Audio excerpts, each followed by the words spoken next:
Hello students, good morning. I hope that you all are good. Now welcome to our science class of class 8th. Today we are going to start a new chapter, chapter number 5, and the name of that chapter is coal and petroleum.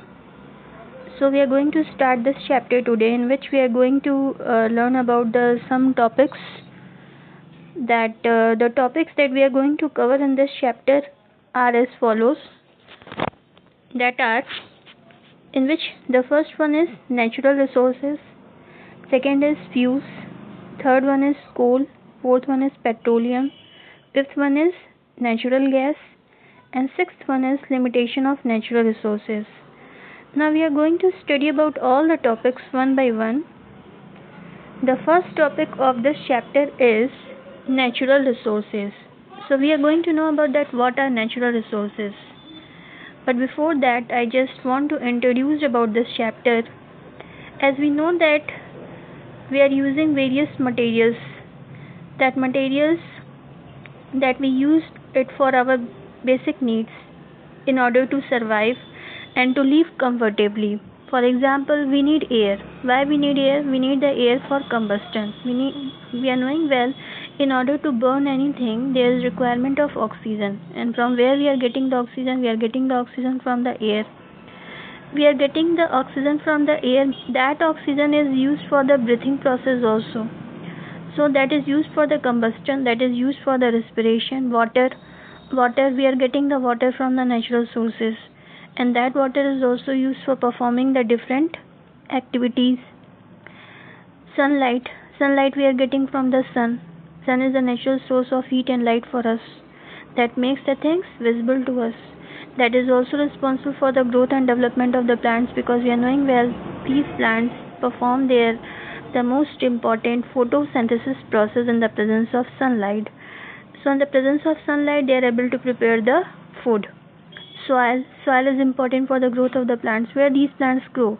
These plants grow in soil. From where they are getting the water and minerals? They are getting the water and minerals from the soil. So these things that we are using, they are natural. For example, air, for example, water, for example, sunlight, for example, soil.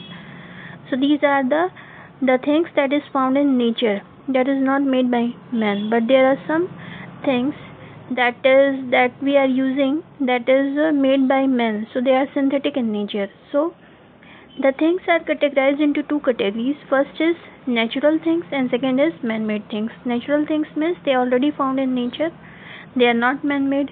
And second is man-made thing, means they are made by men, they are made by human beings.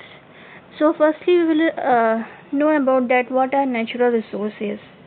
Natural means related to nature, means these are the resources that occurs already in nature in their original form, and that type of resources is known as natural resources. For example, air, water, sunlight, soil, coal, petroleum, these are the examples of the certain natural resources. They take years to form without the intervention of humans, means there is no any involvement of human beings for their formation. They formed by their own, and it takes millions of years for their formation. For example, coal and petroleum, it takes millions of years for their formation, and there is no any role of human beings in their formation. Depending upon the availability, the natural resources are broadly classified into two categories, in which the first one is exhaustible natural resource, and first one is inexhaustible natural resource, and second one is exhaustible natural resource. Now we are going to know one by one about the inexhaustible natural resource and exhaustible natural resource. Inexhaustible natural resource, as the name suggests, that these are the resources which are available for the human beings in unlimited quantity. Means these are the things that is present for the human beings in unlimited quantity, and when they are used by the human beings in large amount, means they are extensively used by the human activities, they cannot be exhausted. Such type of resources are known as inexhaustible natural resources. For example, air. We are using the air, but there is no end of air. It is present in unlimited quantity. Everywhere there is air. Water is also water Water is also a type of natural resource. This type of natural resource, it is a type of inexhaustible natural resource. It is found in unlimited quantity. Soil is also found in unlimited quantity. Sunlight we are getting, they are found in unlimited quantity. We are using it, plants use it for the photosynthesis process, and it is a source of heat and light for us. So these are the examples of the certain natural resources, and they are inexhaustible in nature. Next is about the exhaustible natural resource. Now we are going to study about the exhaustible natural resource. So first of all, we know that what are exhaustible natural resource. There are certain resources that is available to the human beings in nature, and they are found in limited quantity. They are found in limited quantity means they are found in very less quantity. So when we use it extensively, when it is used by the human beings in large amount, then it can be easily exhausted. So such kind of natural resource are known as exhaustible natural resource. For example, forest, wildlife, all kinds of minerals such as coal and petroleum, natural gas, these are the certain examples of the exhaustible natural resource. So the next topic of this chapter is about the fuels. So first of all, we know that what are fuels. Fuels, and how we'll define that what are fuels. We can define it like this. These are the materials, means from where we are getting the energy. When it burns, it provides the energy to us. When it burns in the presence of oxygen, it releases the energy, and that energy is utilized for the human activities. So fuels plays very important role in our everyday life. So how we will define it? The materials that provides the useful energy on its burning in oxygen is known as fuel. So the material that burns to provide the energy, and that energy is useful for us, that type of material is known as fuels. So the fuels, there are several types of fuels for our different requirements. For example, there are certain kinds of fuel. For example, the first one is we are using it for our domestic use. Some fuels we are using for transport. For example, petrol, diesel. These are the fuels that we are using for the transport. For domestic use, for example, we are using coal. Coal is used as for the domestic use. Wood we are using for industries in order to generate the electricity as a rocket fuel. So these are the requirements, means the fuels that we are using for our different requirements, for our domestic use, for the transport, for the industries, to generate the electricity, and as a rocket fuel. Now we are going to study about the classification of fuels. The fuels can be classified into three different types on the basis of their physical state. So on the basis of their physical state, they are divided into three categories, in which the first one is solid fuel, means the fuels that is found in solid state at the room temperature. For example, wood, cow dung, cakes, coal, coke, charcoal. These are the example of the certain fuels that is found in solid state at the room temperature. Next is the second one is liquid fuel. Liquid fuel means these are the fuels that is found in liquid state at the room temperature. For example, petrol, diesel, kerosene, alcohol, liquid carbon. These are the examples of the liquid fuels.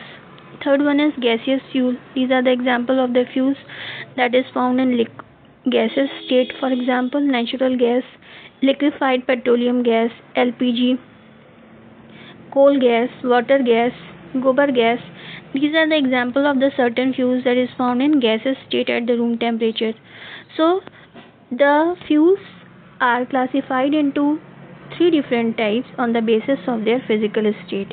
Solid fuels, I have given you the example of the solid fuels. Liquid fuels, also I have told you about. The gaseous fuels also I have told you. So these are the some examples of the solid fuels, liquid fuels, and the gaseous fuels. Now we are going to study about the characteristics of the fuel.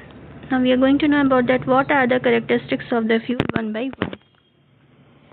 Now characteristics of the fuel. The first characteristic of the fuel is that it has a high calorific value. So first of all, we know that what is meant by the calorific value. Calorific value means the amount of heat energy is released. The amount of heat energy is released in kilojoule by the burning of 1 kg of fuel completely. So when 1 kg of fuel completely burned, the amount of heat energy that is produced in kilojoule is known as calorific value. So it should have the high calorific value. So the fuels have the high calorific value. So by burning of 1 kg of fuel should produce large amount of energy. So it should have the high calorific value. Second is, it should not produce any kind of harmful product on burning. When it burns, it do not produce any kind of harmful product. It do not cause it cause a minimum air pollution, and it is very cheap. Next is, it should be easy to handle and convenient to store. You can easily handle it, and it is very convenient to store also.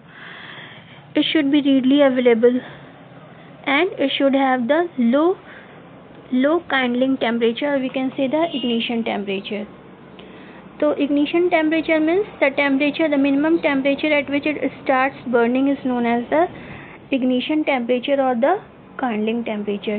So it should have the low ignition temperature, or we can say it should have the low kindling temperature. So these are the characteristics of the fuels. Now next topic is fossil fuel. Now we are going to know about that fossil fuel. We are going to know that what are fossil fuel. There are the fuels which are formed from the remains of the dead plants and the dead animals, and such kind of fuels are known as fossil fuel.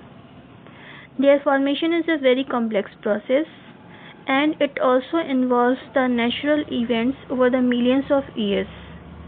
Since fossil fuels are obtained from the nature, they are referred to as natural resource. From where we are getting the fossil fuel? Then we are mainly getting it from the dead remains of the plants and animals. So we are getting it from nature, so that's why they are also referred to as natural resources.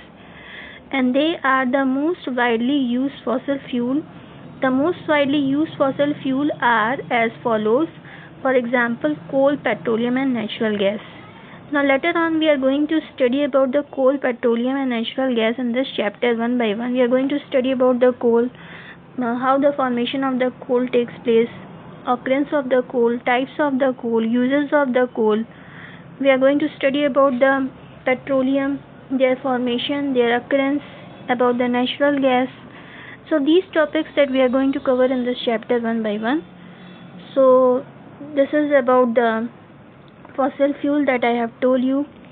Now very soon I am going to come with the rest of the topics of this chapter. I hope that you all have understood that what I have told you today. So students, thank you.